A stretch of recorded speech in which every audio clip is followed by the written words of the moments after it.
کو یہ موقع ہی نہ ملے کہ حضور کے بعد سلسلہ نبوت آ سکتا ہے، یعنی حضور کے بعد خواہ ذلی نبی ہو یا بروزی نبی ہو، جس طریقے سے بھی آئے گا وہ نبی نہیں ہوگا بلکہ کذاب ہوگا۔ اور ہمارے علماء کے ہاں، ہمارے فقہاء کے نزدیک جو حضور کے بعد نبوت کا دعویٰ کرتا ہے وہ واجب القتل ہے، لیکن یہ ہمارا شیعان حیدر کرار کا درہ امتیاز ہے کہ ہم نے سلسلہ امامت کو اصول دین میں شامل کیا ہے، تو اصول دین کے ہونے کی وجہ سے کوئی بندہ یہ جرت نہیں کر سکتا کہ وہ دعویٰ کرے کہ حضور کے بعد سلسلہ امامت نہیں ہے بلکہ سلسلہ نبوت ہے۔ مرزا احمد قادیانی نے جو نبوت کا دعویٰ کیا تھا وہ اسی وجہ سے کیا تھا۔ وہ یہ کہتا تھا کہ میں حضور کی شریعت کے تابع ہوں، میں ذلی نبی ہوں، لہذا شریعت میں میری کوئی نئی نہیں ہے، حضور ہی کی شریعت ہے، لہذا اس نے نبوت کا دعویٰ کر دیا۔ دعویٰ اس لیے کیا کہ وہ معرفت امامت نہیں رکھتا تھا۔ معرفت امامت نہ رکھنے کی وجہ سے بہت سے لوگ گمراہ ہوئے اور راہ مستقیم سے ہٹ گئے کہ انہوں نے اصل حقیقی امام کی معرفت حاصل نہیں کی۔ سمجھ رہے ہیں میری باتیں؟ سمجھ رہے ہیں؟ اگر وہ حقیقی امام کی معرفت حاصل کر لیتے تو قطعاً نہ وہ مرزا دعویٰ کر سکتا تھا اور نہ دیگر مذاہب سے جو لوگ مرزئی ہوئے یا جو ان کے علاوہ جنہوں نے گمراہی حاصل کی اور گمراہ ائمہ کی پیروی کی ہے، وہ صرف اس لیے کہ انہوں نے امام کی معرفت حاصل نہیں کی۔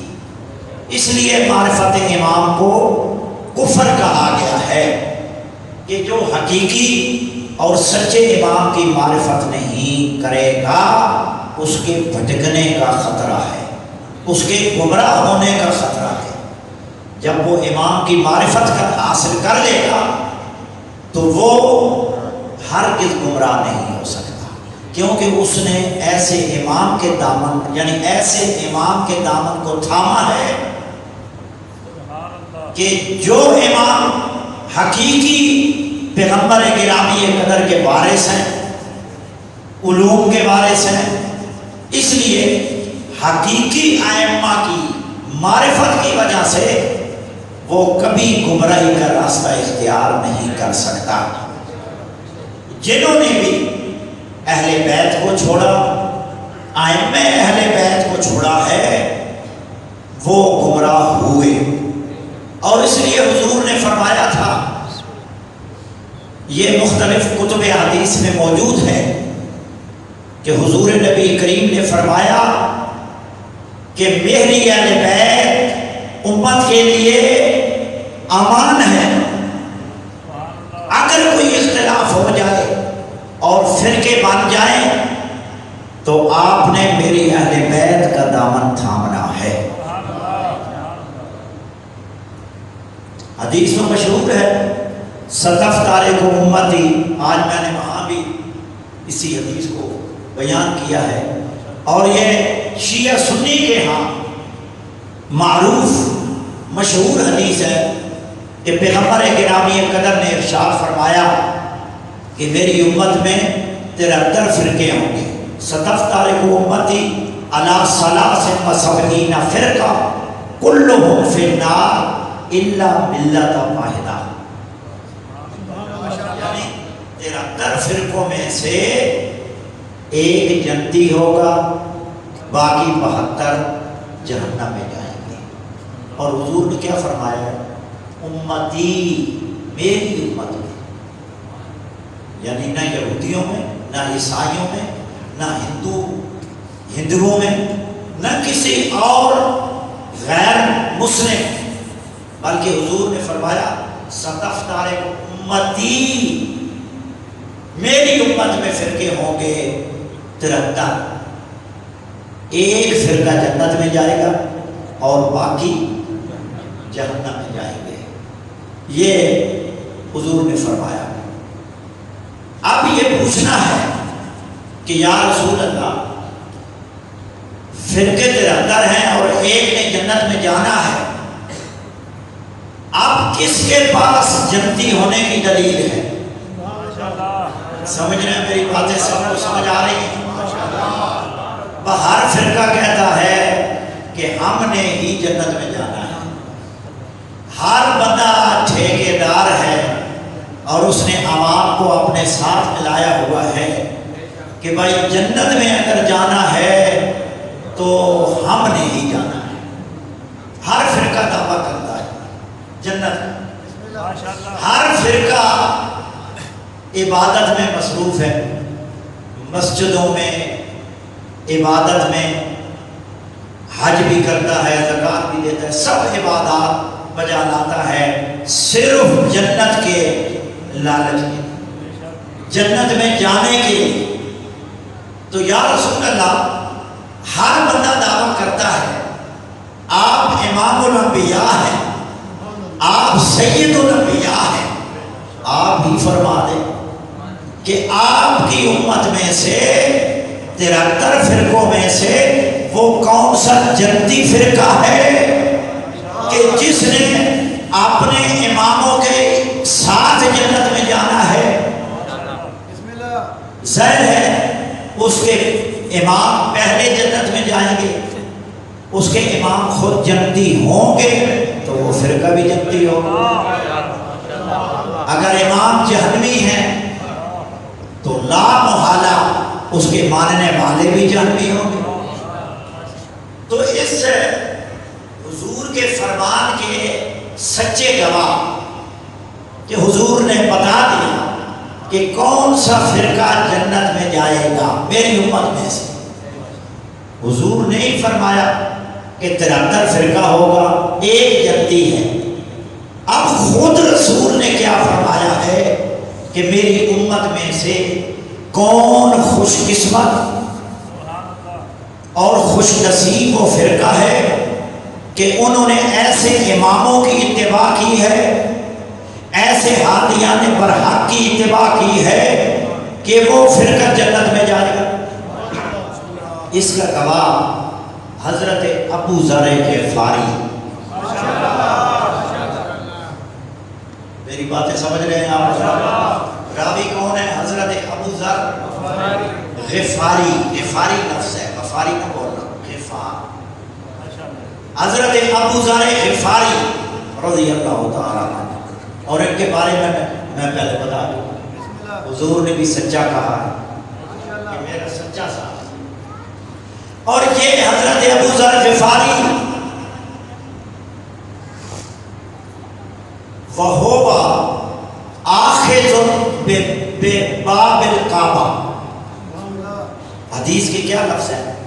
وَهُوَ یعنی حضرت ابو ذر غفاری آخذ بِبَابِ الْکعبہ، یعنی ابو ذر غفاری رضی اللہ تعالی عنہ نے کعبے کے دروازے پر، یعنی دروازے کو پکڑتے ہوئے، اس پر ہاتھ رکھتے ہوئے یہ کہا کہ سمیت النبی صلی اللہ علیہ وآلہ وسلم، کعبہ کے دروازے پر ہاتھ رکھ کر، ویسے بھی فرما سکتے تھے، ویسے بھی سچے صحابی ہیں، لیکن کعبہ کے دروازے پر ہاتھ رکھ کے امت کو بتا رہے ہیں کہ میں نے رسول اکرم سے سنا ہے، فرمایا اِنَّا مَثَلَ أَهْلِ بَيْتِي فِيكُمْ،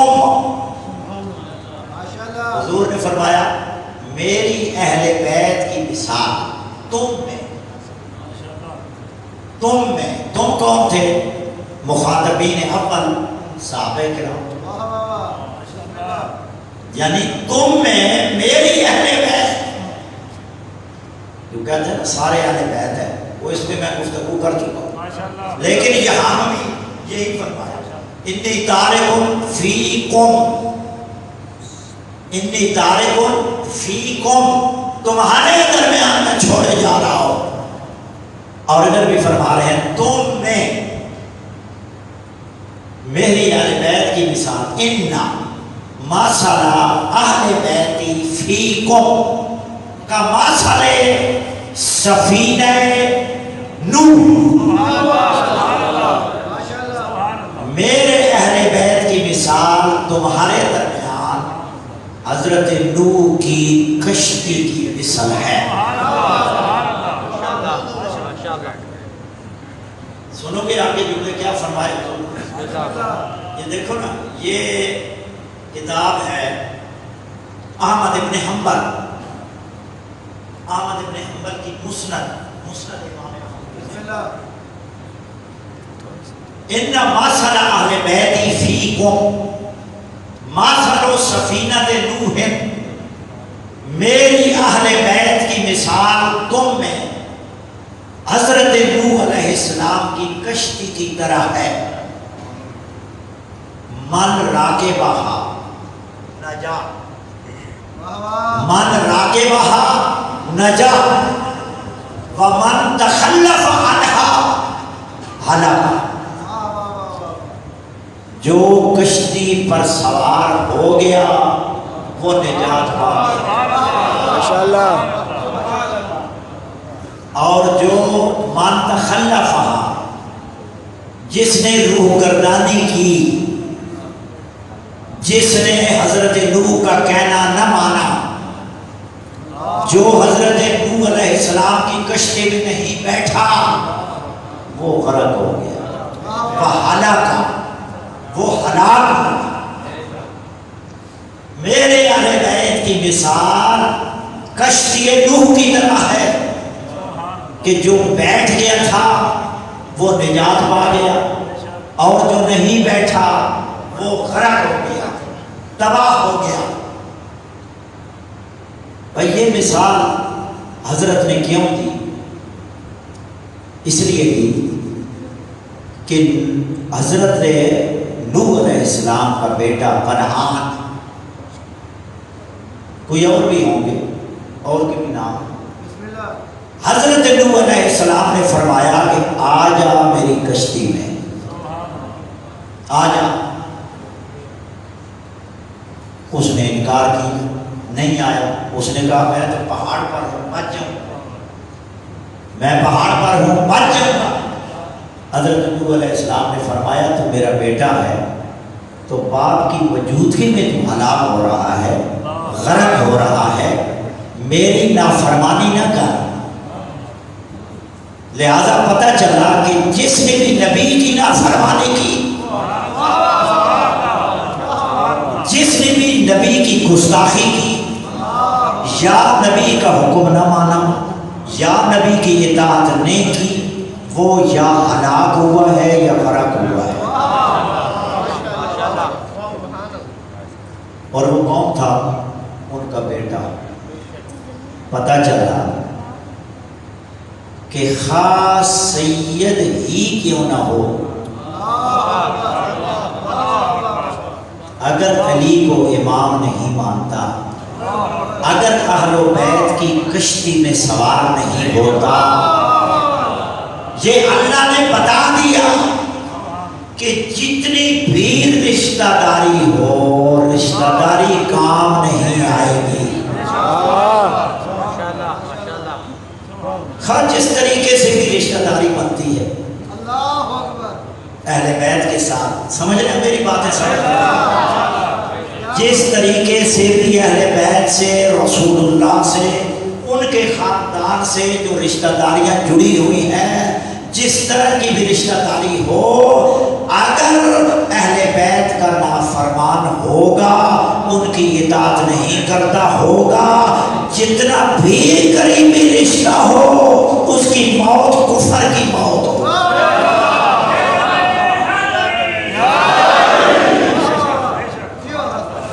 یہ اللہ نے بتا دیا، اور پھر اللہ نے کہا اے نوح تیری نافرمانی کی وجہ سے، تیری اطاعت نہ کرنے کی وجہ سے میں نے تیری نسل سے اس کو نکال دیا،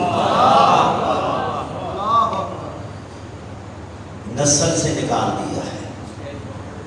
کہ باپ بیٹے کا تعلق صرف نافرمانی کی، باپ کی نبی کی نافرمانی کی، تو جو بھی نبی کا نافرمان ہے یا ان کے حقیقی وارث کا نافرمان ہے وہ قطعاً جنت میں نہیں جا سکتا۔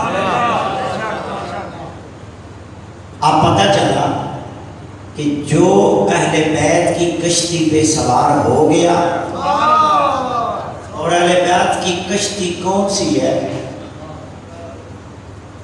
کیا وہ حضرت نوح علیہ السلام کی کشتی ہے، آپ نے اوپر بیٹھنا ہے، یا کوئی ایسی کوئی بڑی کشتی بنی ہوئی ہے اور آپ اس کشتی پہ بیٹھیں گے تو پھر آپ اس کشتی میں سوار ہو کر جنت میں جائیں گے؟ نہیں نہیں نہیں، یہ مثال دے رہے ہیں حضور کہ جس نے جنت میں جانا ہے اس پر واجب ہے، اس پر لازم ہے، اگر اس نے جنت میں جانا ہے تو علی سے لے کر مہدی تک ان کا دامن تھامنا پڑے گا،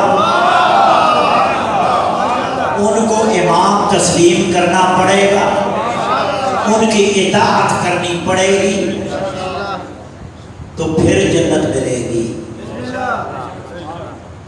اگر ان کو چھوڑ کر، جب اہل بیت کو چھوڑ کر کسی اور در پہ جھکا ہوا ہے، یعنی حضور کے بعد اس نے اپنے امام، اپنے مقتدا، اپنے پیشوا، اپنے رہنما، اپنے ہادی ان کو بنایا ہے کہ جو اہل بیت سے نہیں ہے۔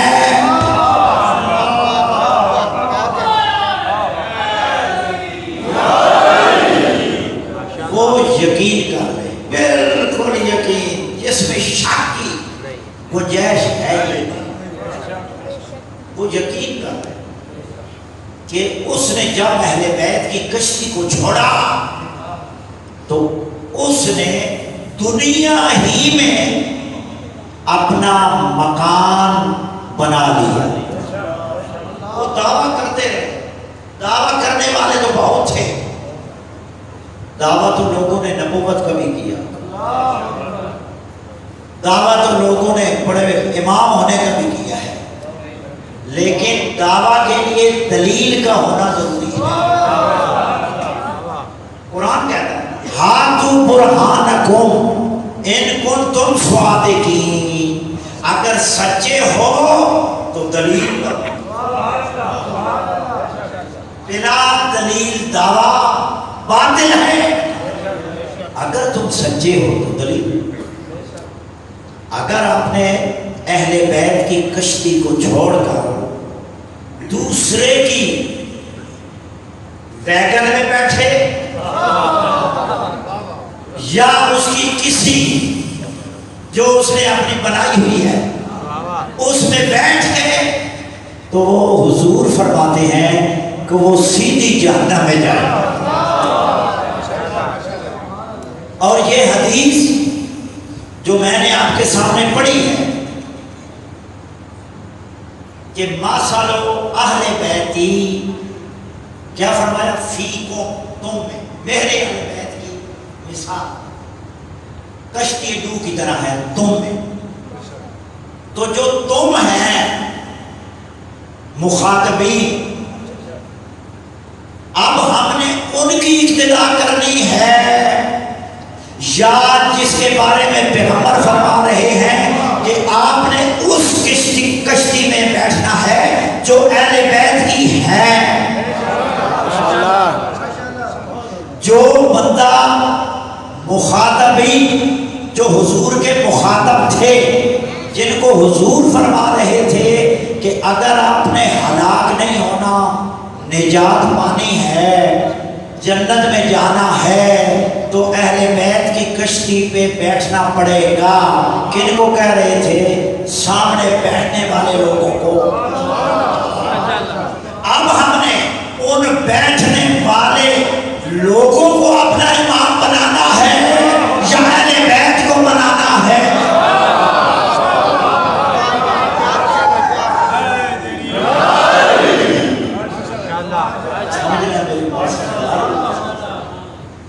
حضور ان کو فرما رہے ہیں اور وہ صحابہ کرام ہیں رضوان اللہ تعالیٰ علیہ اجمعین. صحابہ کرام ان کو فرما رہے ہیں حضور, اور جن کو فرما رہے ہیں بندہ اہل بیت کو چھوڑ کر ان کو مان لے اور انہیں کہے, ان میں سے کسی کو نامزد کر کے کہہ دے کہ اگر حضور کے بعد افضل ہے تو یہ ہے, اس نے اہل بیت کی کشتی کو چھوڑا ہے یا کشتی میں بیٹھا ہے.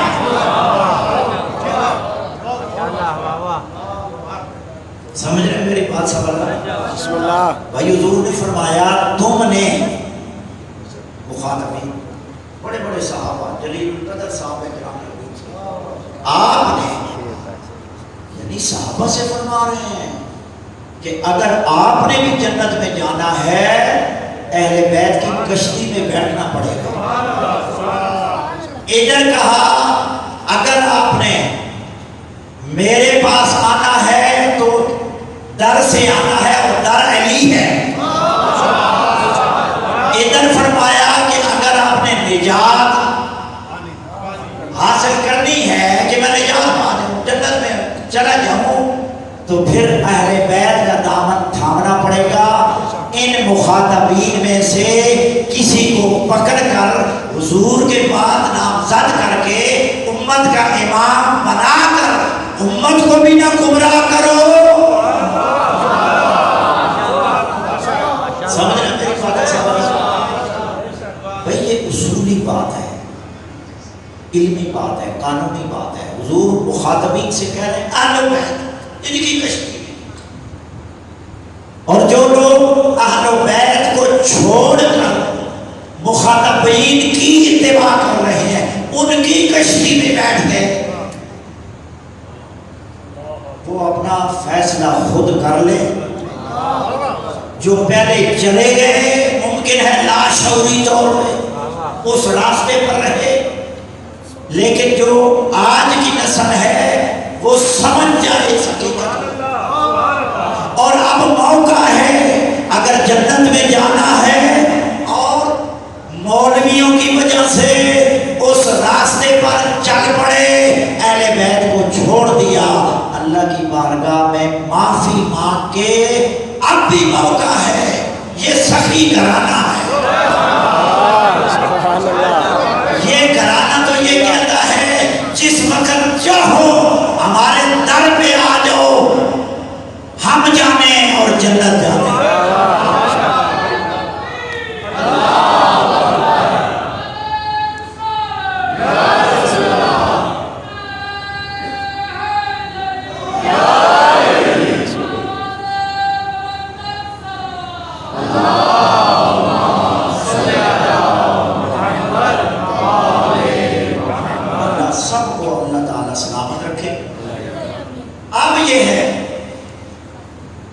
کہ یہ گھرانہ شرائط نہیں رکھتا کہ یہ شرط ہو, غریب ہو, امیر ہو یا سرمایہ دار بندہ یا جو صدر ہے یا جو وزیر اعظم ہے یا جو پاورفل ہے یا جس کے پاس طاقت ہے یا جس کے پاس قوت ہے.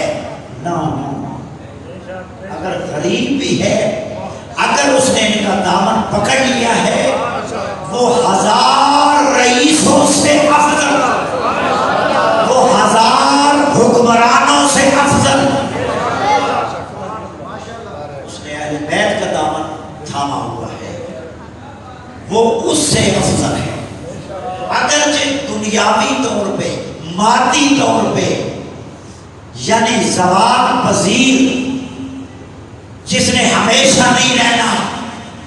دنیا میں تو یزیدیوں کے پاس عروج رہا، حکومتیں کن کے ہاتھ میں تھی، تو یہ کوئی شرائط نہیں ہے اس گھرانے کے لیے. یہ تو قاتلوں کو بھی کہتی ہیں کہ معافی مانگ لے. اب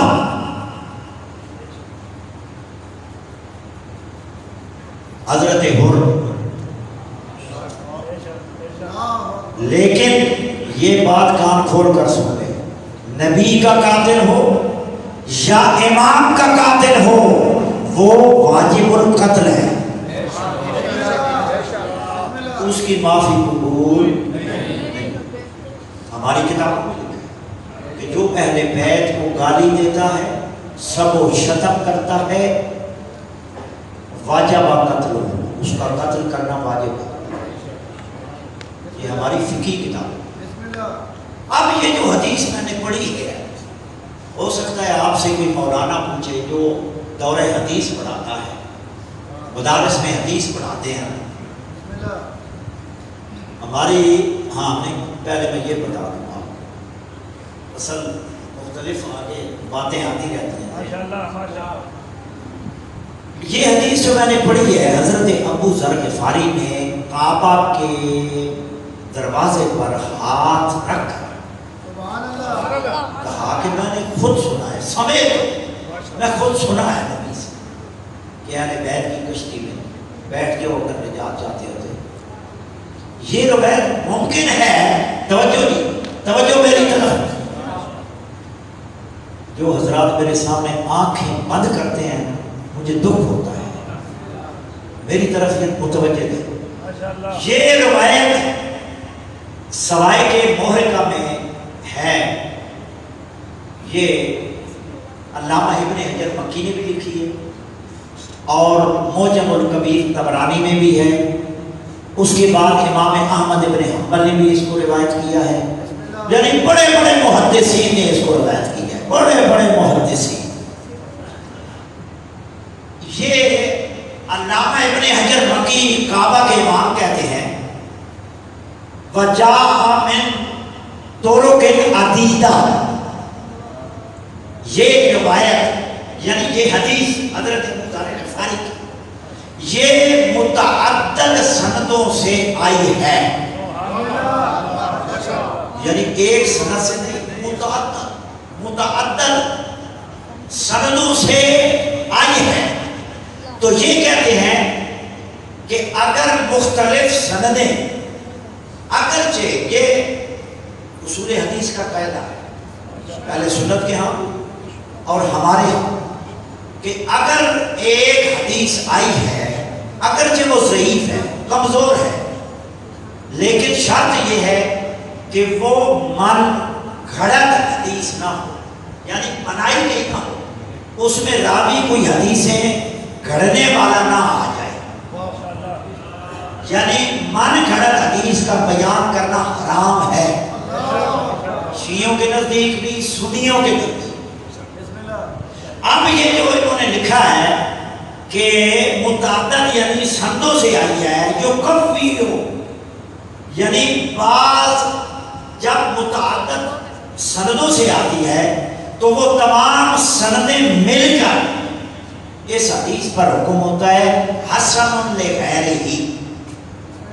یہ حدیث حسن لغیرہ کے درجے پر ہوتی ہے اور وہ قابل قبول ہے، جبکہ اس کی سند صحیح ہے. یعنی اس حدیث کی سند بھی ٹھیک ہے. یہ نہیں کہ ہم شیعہ جھوٹی روایتیں ہیں، ہمارا مذہب جھوٹی روایتوں پر نہیں کھڑا. ہمارا مذہب اہل بیت کا مذہب ہے، ہمارا مذہب علی کا مذہب ہے، ہمارا مذہب حسن مجتبی کا مذہب ہے، ہمارا مذہب شہید کربلا حسین ابن علی کا مذہب ہے، سنت کا مذہب ہے. تو لہذا کیا ثابت ہوا کہ یہ حدیث سند کے اعتبار سے بھی ٹھیک ہے، کوئی بندہ اعتراض نہیں کر سکتا. لہذا میرے دوستو، اگر آپ اہل بیت کی کشتی پہ سوار ہو گئے تو نجات پا. اگر اہل بیت کی کشتی کو چھوڑ کر کسی اور کو اپنا امام بنایا تو وہ جہاں وہ جائے گا وہاں آپ کو وہیں جانا پڑے گا. پھر آپ یہ کہہ بھی نہیں سکتے کہ اب ممکن ہے وہ ہمیں قبول کر لیں اہل بیت، کیونکہ اہل بیت عادل ہیں، ان کے پاس عدل ہے. جب ان کا آخری سربراہ آئے گا، جب آخری امام آئے گا تو وہ دنیا کو جو ظلم بربریت، ظلم و ستم، انتہائی ظلم اور بربریت دنیا بھری ہوئی ہے، اہل بیت کا آخری لال ولایت ہمارے جب امام آئیں گے تو جس طرح دنیا ظلم ستم بربریت سے بھری ہوئی ہے، اسی طرح دنیا کو عدل و انصاف سے بھر دیں گے. لہذا ان کے پاس عدل و انصاف ہے. یہ گھرانہ عدل کا فیصلہ کرتے ہیں.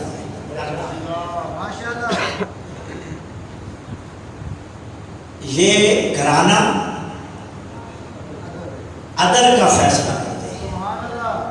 اگر کوئی دشمن بھی آ جائے اور اپنا بھی آ جائے، جب ان کے سامنے فیصلہ آ جائے کہ آپ فیصلہ کریں تو وہ فیصلہ کریں گے جو عدل پر مبنی ہوگا. اور یہ سب کو اعتراف ہے اور وہ مانتے ہیں. یہ میرے سامنے سوائے کے موقع ہے. حضرت عمر کے پاس دو بندے لڑتے ہوئے آئے. دو بندے لڑتے ہوئے آئے کہ ہمارا فیصلہ آپ کریں. انہوں نے کہا جب امام عادل موجود ہے تو امام عادل کی موجودگی میں میں فیصلہ کروں. جاؤ علی کے پاس. مولا علی کے پاس آئے. مولا علی نے فیصلہ کر دیا، عادلانہ فیصلہ. لیکن ان میں سے وہ خیر دونوں نہیں مانتے تھے، پتہ اسے چلتا ہے. جس کے حق میں فیصلہ نہیں تھا وہ حضرت عمر کے پاس آیا. وہ کہنے لگا کہ آپ نے جن کے پاس ہمیں بھیجا ہے کہ وہ امام عادل ہیں، وہ فیصلہ حق کا کرتے ہیں، انہوں نے فیصلہ صحیح نہیں کیا. سنو گے جملے حضرت عمر نے کیا کہا؟ کہتے ہیں وے حقا او برا تیرا تدری من ھذا. کیا تو جانتا ہے یہ شخصیت کون ہے؟ کیونکہ اس کو معرفت امام نہیں تھی. کہتا ہے علی نے فیصلہ صحیح نہیں کیا تو حضرت عمر نے اس کو پکڑ کے جھنجھوڑا. یہ سوائے کے مورکہ میں بھی ہے اور دیگر کتابوں میں بھی ہے. تو حضرت عمر کہتے ہیں کہ تو اس شخصیت کو جانتا ہے وہ کون ہے؟ ھذا مولائی، یہ میرے مولا ہے. وَمَوْلَى كُلِّ مُؤْمِنٍ، اور دنیا میں جو بھی مومن ہے، غیر مومن کی بات نہیں، جو مومن ہے اس کا علی مومن ہے. اور جو علی کو مومن نہیں مانتا فَلَيْسَ بِمُؤْمِنٍ. حضرت عمر کہہ رہے ہیں یہ میرا بھی مولا ہے اور ہر مومن کا مولا ہے. اور جو علی کو فَلَمْ يَكُنْ مُؤْمِنًا، اگر کوئی علی کو مومن نہیں مانتا، حضرت عمر کہتے ہیں فَلَيْسَ مُؤْمِنٍ، اور تو کوئی ہو سکتا ہے لیکن مومن نہیں ہو سکتا۔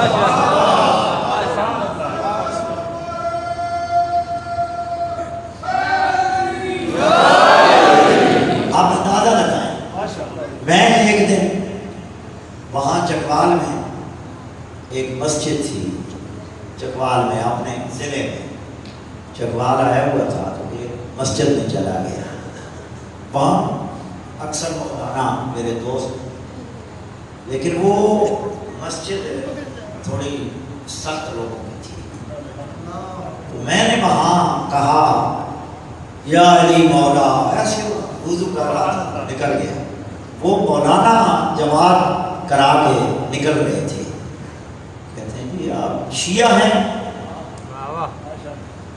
کیوں جی بات کیا ہے؟ میں مسافر آدمی ہوں، بات کیا ہے آپ کو کیسے پتہ چلا؟ نہیں آپ نے کہا ہے علی مولا، علی مولا کہا، تو میں نے کہا اچھا اچھا یہ علی کو مولا کہنا شیعوں کا ہے؟ ہاں جی یہ شیعوں کا ہے، علی کو مولا شیعہ کہتے ہیں، لہذا حضرت عمر فرما رہے ہیں میں کہتا ہوں مولانا ہماری نہیں مانتا تو نہ مان، حضرت عمر کی جو مان لے، وہ کہتے ہیں تو علی کو مولا نہیں مانتا، وہ اور تو کچھ ہو سکتا ہے، مومن کہلانے کا حقدار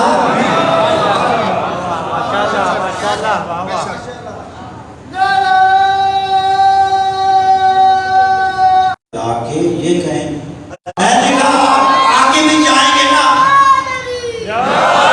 اور لکھا ہوگا علی ولی اللہ، کہیں گے یہاں بھی شیعوں کے امام پڑھے ہیں،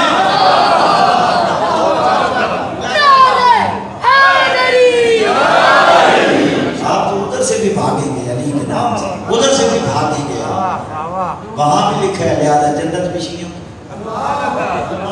اور ہے تو شیعوں کی، کیونکہ جب جنت کے دروازے پہ ہی علی ولی اللہ لکھا ہے تو وہ وہاں کئی کی بات ہے، کئی گھاں یا جھامرا یا ادھر، وہاں پروگرام کے سلسلے میں گیا مسجد میں نماز پڑھنے، تو ایک بندہ باہر سے آیا ہوا تھا، باہر مسافر تھا، وہ گاڑی رکھی ماشاءاللہ، وضو کیا اس نے، میں نے بھی کیا، نماز پڑھی، وہ مسجد میں داخل ہوا، لا الہ الا اللہ محمد رسول اللہ علی ولی اللہ وصی رسول اللہ و خلیفۃ بلا فصل، اس نے پڑھا، وہ رومال بھی ایسے، میں نے کہا کیوں یہ کیا ہوا ہے؟ نماز پڑھ لیں، وضو کیا ہے، میں بھی مسافر ہوں، کہتے ہیں کہ یہ تو شیعوں کی ہے، میں نے کہا کیوں آپ کو کیسے پتہ چلتا ہے شیعہ؟ وہ پڑھ علی اچھا اس کی وجہ سے آپ بھاگے جا رہے ہیں، مسجد تو مسجد ہے خواہ جس کی بھی ہو، لیکن صرف علی ولی اللہ وہ لکھا ہوا ہے، لہذا یہ شیعوں کی ہے، میں نے نماز ادھر نہیں، لہذا میرے دوستو جب تک اہل بیت کی کشتی پہ سوار نہیں ہوں گے، یہ ہے سلسلہ امامت، یہ ہے سلسلہ امامت، اور ہمارے امام ہیں ہی معصوم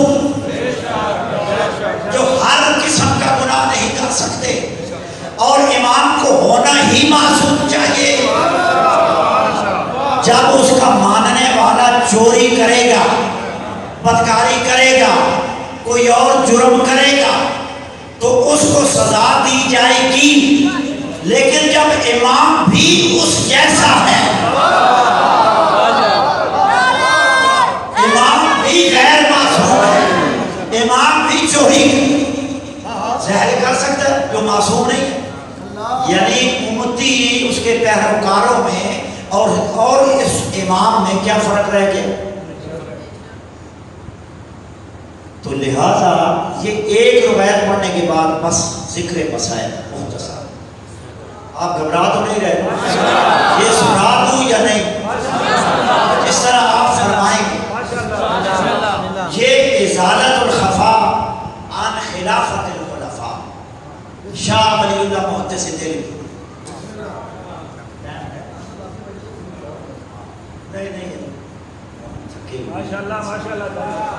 ازالت الخفا کتاب ہے، یہ جلد نمبر 4 ہے۔ اس میں یہ لکھا ہے، یہ صفحہ نمبر بھی، کیونکہ یہ صفحہ نمبر ہے جی 35 اور 36 صفحہ نمبر۔ اصل کتاب فارسی میں ہے، سمجھنا میری باتیں سمجھنا، اصل کتاب فارسی میں ہے۔ حضرت عمر کے دور میں ان کے بیٹے ابو شامہ نے، ظاہر ہے وہ معصوم تو نہیں تھا، شراب پی، شراب، بعض روایات میں ہے کہ اس نے زنا بھی کیا۔ تو یہ کہتے ہیں کہ دیکھیں ان کا فیصلہ کتنا مثبت ہے، اور واقعی جو اپنے بیٹے کو بھی سزا دے، بڑی بات ہے۔ ابو شامہ نے ان سے کہا بابا میں نے شراب پی ہے، مجھے آپ سزا دیں۔ انہوں نے کہا ٹھیک ہے، میں سن لی ہے، میں چلے جاؤ آپ۔ 3 دفعہ کے 4 دفعہ آئے، انہوں نے کہا ٹھیک ہے سن لی ہے۔ اب انہوں نے کہا سزا دے دی، اور تاکہ لوگوں کو پتہ چلے کہ فاروق کیا کمال اپنے بیٹے کو سزا، بڑی بات ہے کہ بیٹا جرم کرے اور باپ اس کو سزا دے، بڑا مقام ہے۔ تو انہوں نے کہا جی سزا ملے گی۔ تو ابو شامہ کہتا ہے ٹھیک ہے بابا میں تیار۔ انہوں نے کہا ٹھیک ہے، بندے بلائیں گے مسجد سب کے سامنے تاکہ پتہ چلے مجرم کو سزا دی جا رہی ہے۔ اب آ گئے، دن مقرر ہوا، صحابہ کرام بھی اکٹھے، سزا کا اعلان ہوا۔ وہ آج سزا دینی ہے انہوں نے اپنے بیٹے کو، تاکہ اندر کوئی جرم نہ کرے، عادلانہ نظام قائم کرنا ہے۔ اب ابو شامہ نے کہا کہ بابا جان مجھے اجازت ہے، میں بول سکتا ہوں، مجھے آپ اجازت دیتے ہیں؟ ٹھیک ہے، جو آپ یعنی بات کرنا چاہتے ہیں بالکل کرو۔ صحابہ کرام نے بھی اجازت، ٹھیک ہے حق ہے۔ ابو شامہ منبر پہ گیا اور کہتا ہے یا معاشر المسلمین، اے مسلمانوں، اے صحابہ کرام، مجھے سزا ملنی ہے، اور واقعی شرعی طور پہ میں مجرم ہوں، لیکن میرا مطالبہ ہے، میری ایک بات ہے جو آپ سے میں نے کرنی ہے۔ کہنے لگے بسم اللہ ماشاء اللہ، آپ بیان کریں، یہاں تو عادلانہ نظام ہو، اگر آپ کی بات صحیح ہوئی کہ آپ نے یہ جرم نہیں کیا تو آپ کو سزا نہیں ملے گی۔ تو وہ کہتا ٹھیک ہے، آ گئے، کہتا یا معاشر المسلمین من فعل فعلی فی الجاہلیت او الاسلام، کہتا ہے میں بالکل مجھے سزا ملے گی، لیکن میرا مطالبہ ہے کہ جو کام میں نے کیا ہے اگر کسی نے یہ کام جو میں نے کیا ہے اسی نے بھی وہی کام کیا ہو۔ یہ کہتے ہیں امام کا معصوم ہونا، جیسا امام جیسے مقتدی، اس کو امامت نہیں کہا جاتا ہے۔ انہوں نے کہا کہ جو کام میں نے کیا ہے ایسا کوئی بندہ ہے ان میں سے جس نے یہ کام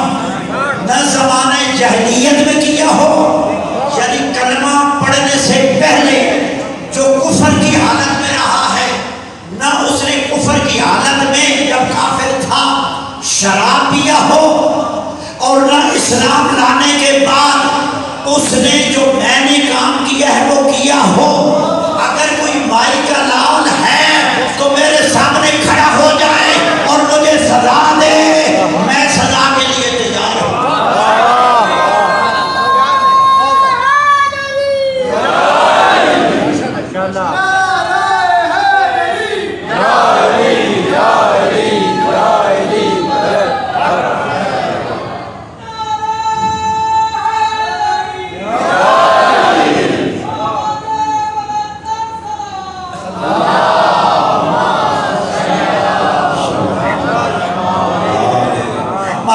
اب جب اس نے یہ کہا سناٹا چھا گیا۔ کہتے ہیں کوئی ہے مائی کا لال، وہ میرے سامنے آئے۔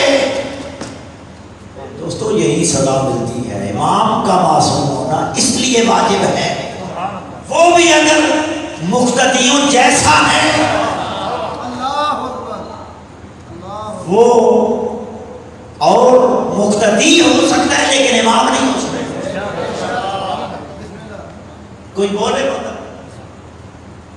خاموش، پوری مسجد خاموش، سارے لوگ خاموش، لیکن حضرت علی بھی بیٹھے ہوئے تھے۔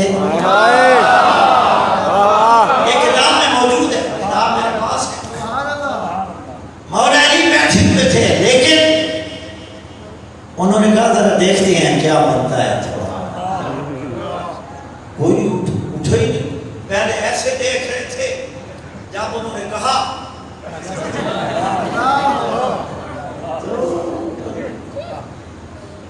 مجال، تھوڑی دیر کے بعد فقام علی ابن ابی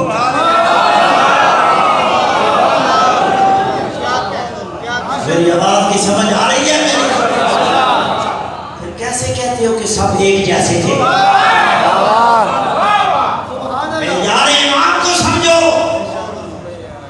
مولا علی فقام علی ابن ابی طالب، ایک بندہ اٹھا جو ابو طالب کا لخت جگر ہے، آنکھوں میں آنکھ ڈال کر کہتے ہیں کیا بات کی ہے دوبارہ کر۔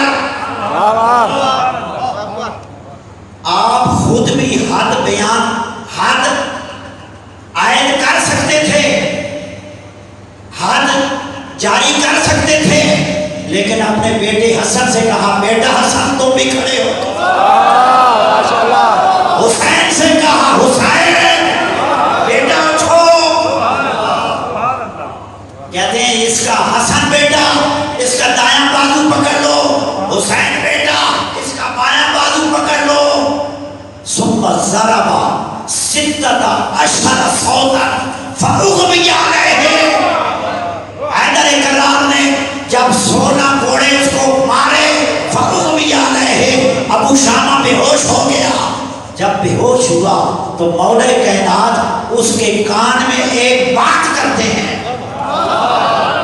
سنو گے جو حیدر کرار نے کیا کہا؟ حیدر کرار نے کہا اے ابو شامہ، خواہ تو آج دنیا سے چلا جائے یا بعد میں چلا جائے، علی کی بات کان کھول کے سن لے۔ فَقُلْ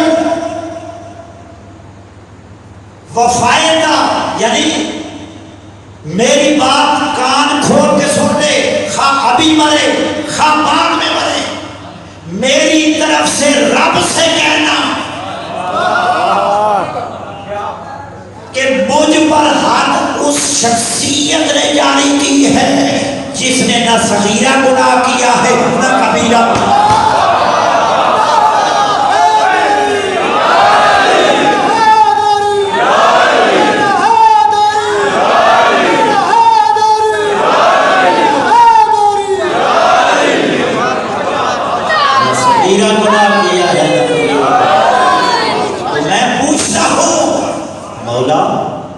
آپ تو سزا خود بھی دے سکتے تھے۔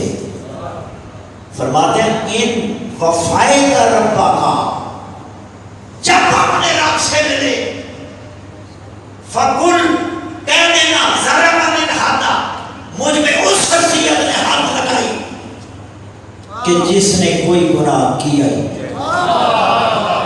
میں پوچھتا ہوں مولا، آپ اس پر اکیلے ہاتھ جاری کر سکتے تھے، حسن کو کیوں اٹھایا اپنے ساتھ، حسین کو کیوں اٹھایا؟ مولا کہیں گے تجھے پتہ نہیں، اس امت کا کوئی اعتبار نہیں، میں نے اس لیے حسن کو اٹھایا، دنیا کو پتہ چلے میں معصوم، صرف میں معصوم نہیں، میرا حسن بھی معصوم ہے، میرا صرف حسن معصوم نہیں، میرا حسین شہید کربلا، ماشاءاللہ،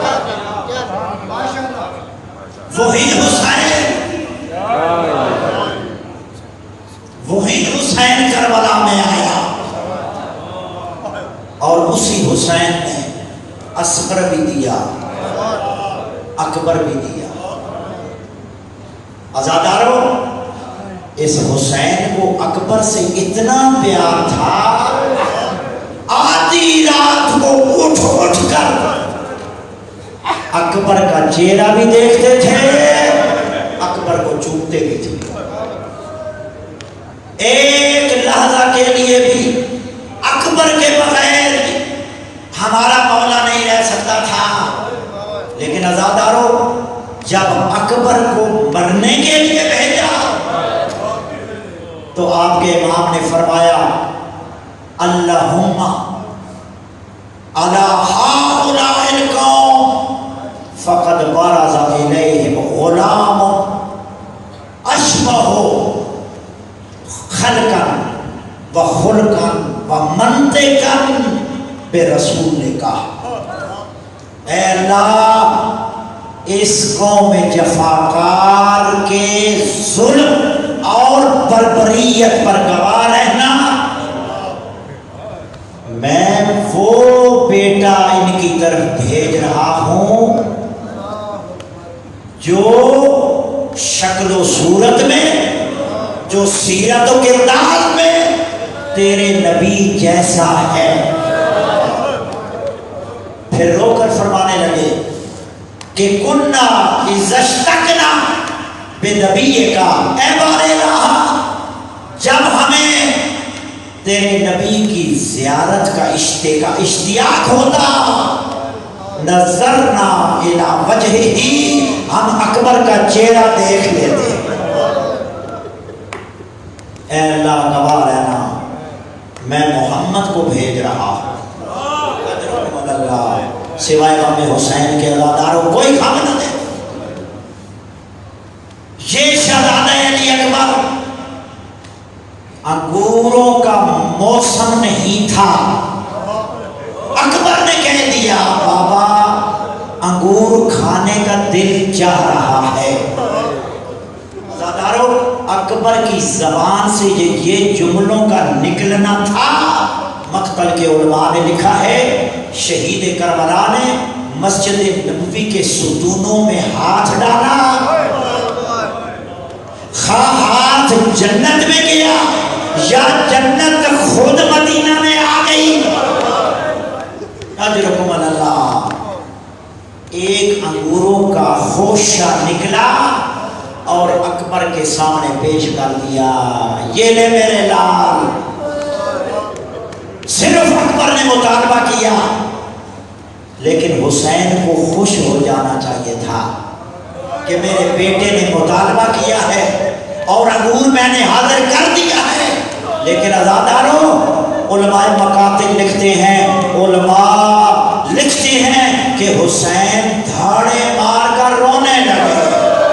میرے مولا کو وہ وقت یاد آ گیا، اے اکبر آج تو سوال کیا، آج آپ کو انگور مل گئے، لیکن کربلا میں تم پانی مانگتا رہا ہوگا، میں تجھے پانی نہیں دے سکوں گا۔ عزاداروں، جب تمہارا مولا اجرکم اللہ سوائے غم حسین کے اور غم نہ دیکھو۔ عزاداروں، جب یہ تمہارا امام کا قافلہ مدینہ سے مکہ سے کربلا گیا تو اس پورے سفر میں علماء مقاتل نے لکھا ہے کہ آپ کا یہ امام، میرا اور آپ کا امام علی اکبر کا پسینہ صاف کرتے تھے، پسینہ صاف کرنے کے بعد اپنے بیٹے کو چوم کر کہتے تھے او میرے کڑی اللہ، پورے راستے پہ چومتے رہے۔ لیکن امام کے ساتھ جو مؤذن کیا تھا، یعنی مدینہ سے کربلا تک جو مؤذن تھا امام کا، اس کا نام تھا حجاج بن مسروق، وہ آزان دیتا تھا، امام کے قافلے میں تھا، غلام تھا۔ لیکن جب 10ویں کا دن آیا، شب عاشورہ آنے والی تھی، تو مولا نے کہا حجاج آج تو نے آزان نہیں دی، اجرکم اللہ۔ عزاداروں سوائے غم حسین کے کوئی غم نہ دیکھو۔ میرے مولا نے کہا حجاج تو نے بہت اذانیں دی ہیں، آج اکبر نے آزان دی، آج اکبر نے آزان دینی ہے۔ عزاداروں دو علی تھے، ایک علی نے 19 رمضان صبح ایک علی نے کوفہ میں آزان دی تھی، دوسرا علی کربلا میں دے رہا ہے۔ لیکن فرق یہ ہے کہ کوفہ والے علی نے جو آزان دی تھی، سید زادیوں کو پتہ تھا کہ ہمارے بابا نے واپس آنا ہے، لیکن کربلا والے نے جو آزان دی ہے، سید زادیوں کو یقین تھا کہ علی اکبر نے واپس نہیں آنا، یہ علی اکبر کی آخری آزان ہے۔ عزاداروں دوسرا فرق یہ ہے کہ علی جب آزان کوفے والے علی نے آزان دی تھی، سحری کر کے دی تھی، کھا کر دی تھی، پانی بھی پیا تھا آپ کے مولا نے، دودھ بھی پی کر آئے تھے، لیکن کربلا کے علی نے 3 دن کا پیاسا بھوکا تھا۔ ان دونوں میں فرق ہے۔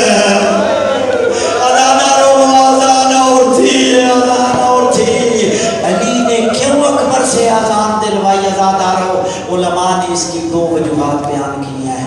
ایک وجہ یہ ہو سکتی ہے کہ تاکہ اہتمام حجت ہو جائے، یزیدی افواج کو پتہ چل جائے کہ آزان دینے والا علی اکبر نہیں محمد ہے، کیونکہ علی اکبر کا لہجہ بھی محمد جیسا، شکل بھی محمد جیسی، گفتگو بھی محمد جیسی۔ حسین بتانا چاہتے تھے مسلمانوں رسول اذان دے رہا ہے، شرم کرو۔ اور دوسری وجہ یہ تھی وہ ماتمیوں کو بتانا تھا امام کا، اے میرے عزاداروں، اے شہدائے کربلا پر رونے والوں، جب نماز کا وقت ہو جائے، جب رات کو فرصت ہو، صبح کی آزان ہو جائے، آپ نے سونا نہیں، علی اکبر کی آزان کو یاد کرو اور نماز قائم رکھو۔ کہتے ہیں تاکہ میرے شیعوں کو نماز یاد آ جائے۔ اجرکم اللہ۔ عزاداروں میرے آقا نے کہا اکبر خیمے میں جاؤ، پھوپھیوں سے مل لو، لیکن میرے بیٹا میرے قریب آؤ۔ عزاداروں علی اکبر قریب آئے، حسین نے اکبر کو کفن پہنایا، کفن پہنانے کے بعد امامے کو 2 حصوں میں تقسیم کیا۔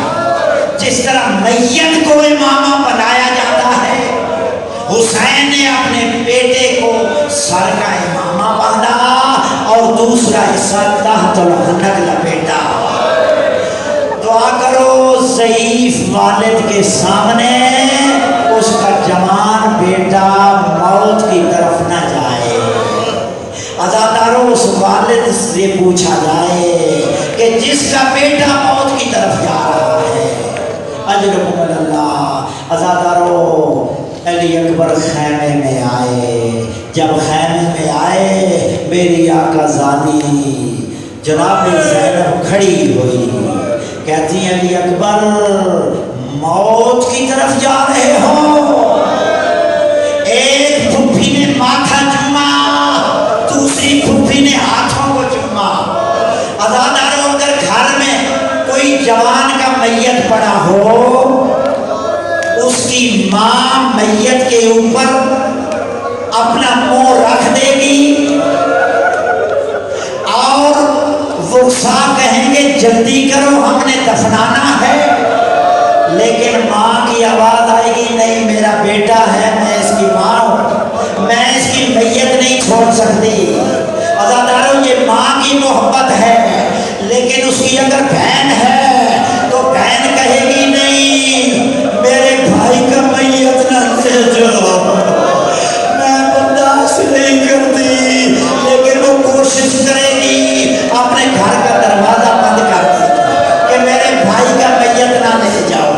عزاداروں یہ محبت کے یہ بہن کی محبت ہے، لیکن جب علی اکبر ابھی زندہ ہے، لیکن تاریخ کربلا کہتی ہے اگرچہ علی اکبر زندہ تھا، لیکن یزیدی افواج بھی کہتی ہے کہ علی اکبر جب خیموں سے نکلے تھے ایسے پتہ چلتا ہے کہ کسی کا جنازہ نکل رہا ہے، کسی کا جنازہ نکل رہا ہے۔ عزاداروں علی اکبر بابا کے پاس آئے، اب حسین کے پاس آئے۔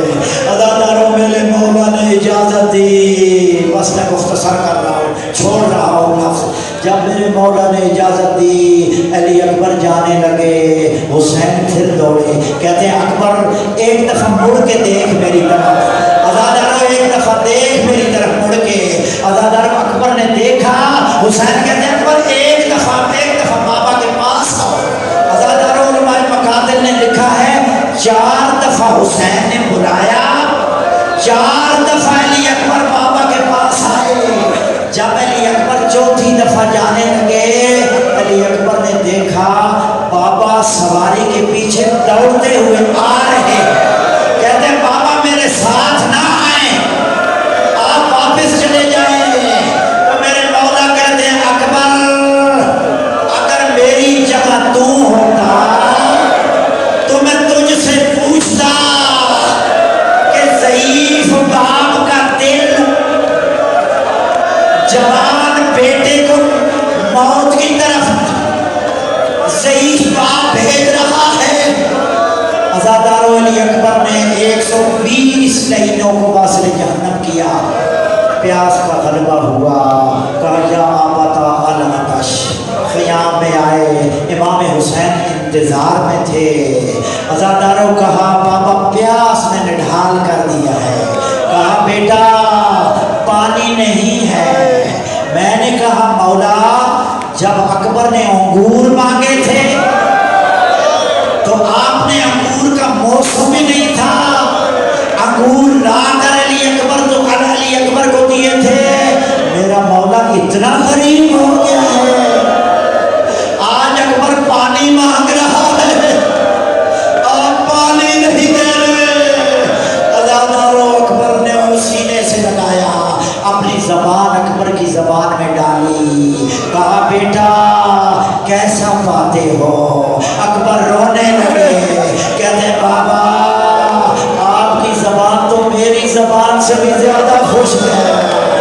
تو حسین نے اپنے بیٹے کو چوم کر فرماتے ہیں علی اکبر نانا آپ کی انتظار میں کھڑا ہے، ماں زارا دیکھ رہی ہے، ماں زارا کے بال کھلے ہوئے ہیں، کہتی آ میرے لال، آ میرے حسین کے لخت جگر، اور میں تیری انتظار میں ہوں، بیٹا پانی ادھر پینا، نانا محمد جام کوثر پلائیں گے۔ عزاداروں علی اکبر گئے، 80 لعینوں کو واصل جہنم کیا، ایک لعین آگے بڑھا، اس نے پیچھے سے علی اکبر کے سر پہ وار کیا، سر پہ وار کرنا تھا، علی اکبر زین کو زین پہ سمجھ نہ سکے، دونوں بازو گھوڑے کی گردن میں ڈالے،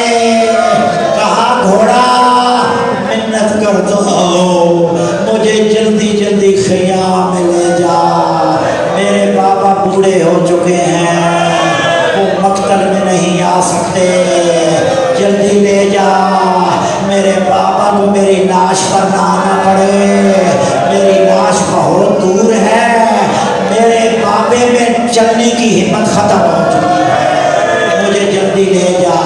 عزاداروں، علی اکبر کی سواری جب چلنے لگی، یزیدیوں نے حملہ کر دیا، کوئی تلوار مارتا تھا، کوئی نیزہ مارتا تھا، اجرکم اللہ عزاداروں، کوئی تلوار مارتا تھا۔ ہائے علی اکبر، آواز دی بابا مدد کو پہنچو۔ جب حسین آئے، اپنے کڑیل جوان کو دیکھا، فوازا خطہ ولا خطہ، اکبر کے رخساروں پر اپنے رخسارے رکھے، ایک جملہ کہا، الدنیا بعدک الافاق، اکبر اب تیرے بعد میری دنیا ختم ہو گئی۔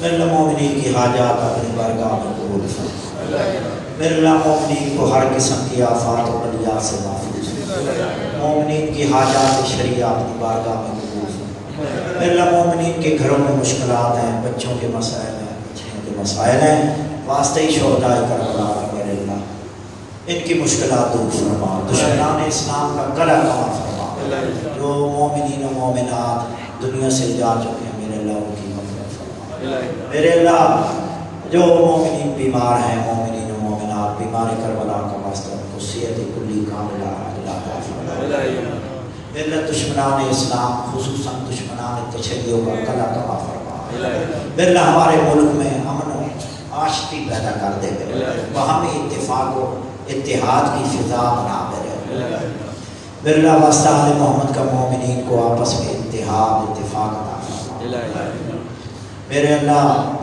واسطہ آل محمد کا یہ جو مرحوم ہیں خصوصاً مولانا ظفر علی شاہ صاحب، سید غضنفر علی شاہ صاحب، سید جمال حسین، سید ظہور حسین شاہ، سید سعید رضا اور سید مزمل حسین نقوی، سید نیاز حسین شاہ، سید مظہر حسین شاہ، ناظر شاہ صاحب، الطاف شاہ صاحب، نواب شاہ صاحب، منظور حسین شاہ صاحب، سید نظر حسین، سید شبیر حسین متولی، علامہ بشیر حسین انصاری صاحب، مولانا فرزند علی شاہ صاحب، سید محمد شاہ، سید غلام حسین شاہ، سید شبیر حسین شاہ اور دیگر سادات مرحومین مرحومات جو بھی دنیا سے میرے مومنین و مومنات دنیا سے جا چکے ہیں، ان کی مغفرت فرما، ان کے درجات بلند فرما اور ان کو جوار ائمہ علیہ السلام میں جوائز فرما۔